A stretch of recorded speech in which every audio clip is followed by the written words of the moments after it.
Hello, this is Darrell Castle with today's podcast. Today is Wednesday, February 12th, 2014, and today we continue our discussion of how the Republic became a monarchy, or how did we end up with a president who acts as if he were a monarch by rewriting laws passed by Congress without even consulting them, and so forth. We've talked about the 16th Amendment, which gave the president the power to tax income and broke the dam holding back federal spending. The 17th Amendment, which broke the Congress's connection to the states, as well as the Federal Reserve, which gave control of the U.S. monetary system to the banks. Thus, President Wilson was handed in his first year in office a credit-backed elastic fiat currency. These were the beginnings of the enlargement of federal government power based on spending, financed by taxes, borrowing, and its resultant national debt. Like President Obama now, Wilson meant to transform America, and like Obama, Congress gave him the tools to do it. As Wilson put it, quote, he wanted to put government at the service of humanity. That is a quote from Woodrow Wilson. He wanted to put government at the service of humanity. But as Thomas Jefferson put it in the Declaration of Independence, the purpose of government is to secure our God-given rights, not to serve humanity. Mr. Wilson, again, like Mr. Obama, was an activist in pushing government expansion and legislation expanding government through Congress.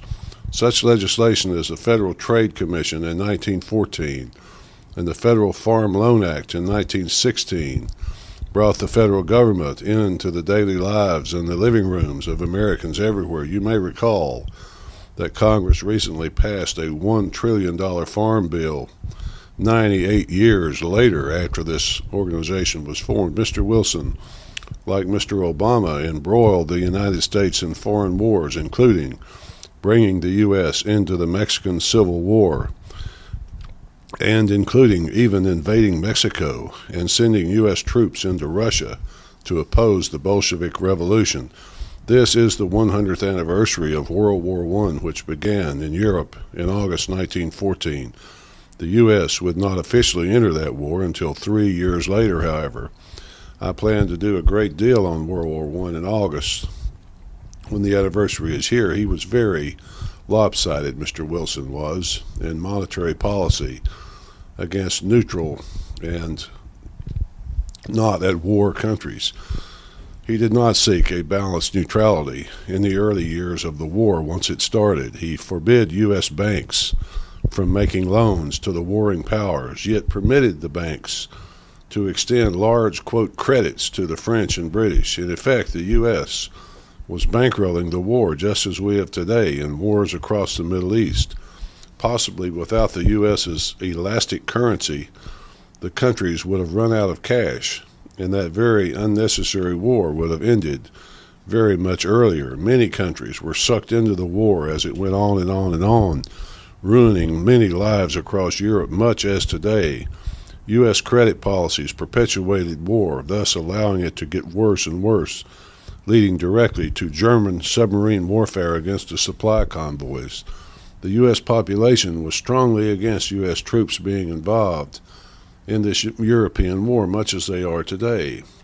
The production of war materials, however, led to economic boom times in the U.S., all funded by credit, much as it is funded today. In 1916, Wilson ran for his second term on the slogan of, quote, he kept us out of war, just as President Obama ran on ending the war in Iraq, which is now worse than ever. And he mentioned a few days ago in his State of the Union message, he took credit for Iraq and the U.S. wind down in Afghanistan. Less than 90 days after his inauguration for his second term, Woodrow Wilson asked Congress for a declaration of war against Germany. Wilson sought to control dissent to his war policies with laws designed to limit free speech and political dissent. The elastic currency of the Federal Reserve funded the war as Wilson continued his domestic agenda at home, much as we do today. Under Woodrow Wilson, America got its first introduction to the warfare state, the total war state. That's all we have time for today, folks. On Friday, we'll continue our discussion with a look at how Mr. Wilson made the world safe for democracy. Until then, this is Darrell Castle, folks. Thanks for listening.